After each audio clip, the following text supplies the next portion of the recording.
l'idée explicite qu'on doit répondre au terrorisme en s'émancipant de l'état de droit, ça ne peut pas fonctionner. D'ailleurs, on en a un exemple proche aux États-Unis, après avec le Patriot Act, qui a démontré que, en plus de porter atteinte aux valeurs démocratiques, c'était pas efficace. Mais l'état de droit, il n'est pas figé, il dépend des circonstances. Et ça ne veut pas dire qu'il ne faut pas faire évoluer un certain nombre de choses. Je prends un exemple qui est Israël.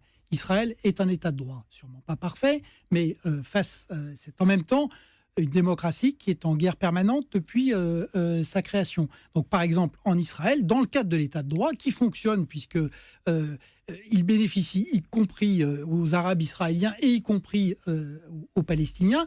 Mais par exemple, dans l'état de droit israélien, on peut faire de la rétention administrative d'un certain nombre de gens qu'on considère être comme des menaces. Il se trouve qu'en France, dans l'état de droit tel qu'il est, et c'est un vrai débat de savoir s'il faut faire bouger ça, mais en France, ça a été rappelé récemment par l'ancien procureur général auprès de la Cour de cassation, la rétention administrative est considérée comme quelque chose qui est tout à fait impossible dans le cadre de notre état de droit. Administrative, ça veut dire enfermer les gens sans décision d'un juge. Voilà. Ça veut dire que quelqu'un qui peut représenter une menace en dehors de l'intervention d'un juge peut être placé en détention par les autorités administratives, donc concrètement par la police.